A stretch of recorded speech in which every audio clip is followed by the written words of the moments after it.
I'm Dr. Kavitha Madhuri. I am a Senior Clinical Fellow in Gynae-Oncology. I'm also the Divisional Research Lead for the Trust for the Surgery and Perioperative Care portfolio.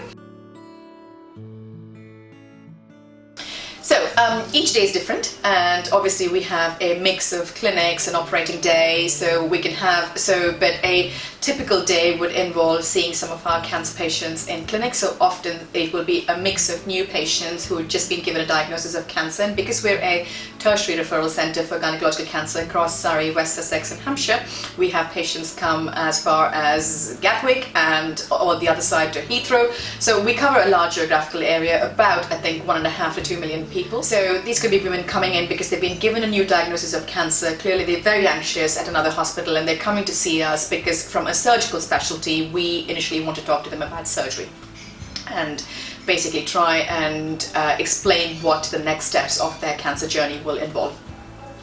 We then, depending on what day a week, we also have an MDT meeting where we have basically the entire team that comes together across the network, so across Frimley Park, East Surrey, St Peters and here.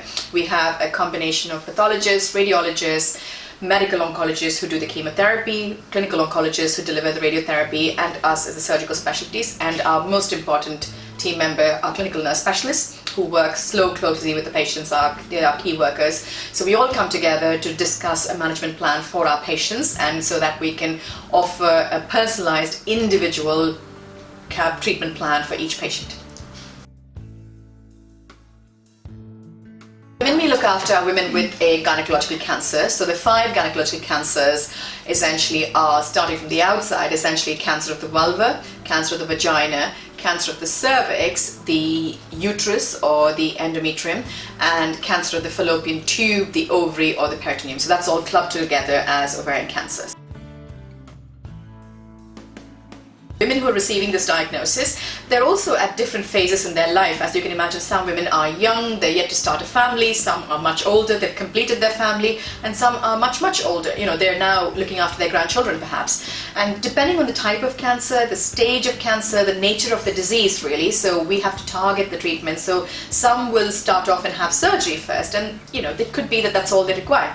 And then we just keep following them up for regular checkups to try and minimize the risk of the cancer coming back, or if it does come back, we've caught it early enough.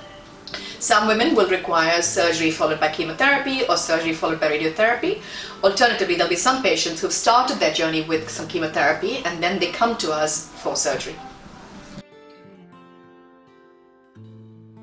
So my message has been very simple. So if you notice anything that's not in keeping with your diet or your lifestyle or your any habits, so if I often say to patients, if you've had a curry, I really don't want to know if you've got a change in bowel habit, change your takeaway, please don't let me know.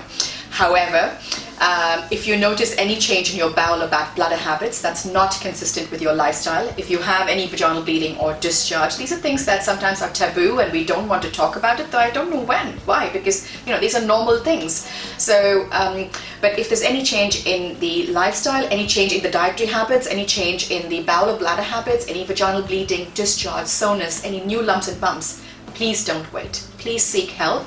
And I'm sure as GPs, they'd much rather reassure you. Your GP would know that you're self-aware, and we'd much rather reassure you than you sit and say, I don't want to worry the doctors, or I'll go at a later date. And one thing that really broke my heart during the pandemic is that we are open for business. The NHS has been open for business, but somehow some of our patients have put off going to see their doctors, and what would have been curative treatments, early stage cancer, stage 1, are now advanced stage. They're not curative, and it breaks my heart that I'm now looking after patients with advanced diagnosis, which could have been avoided. So please, if you're worried about something, pick up the phone and seek help.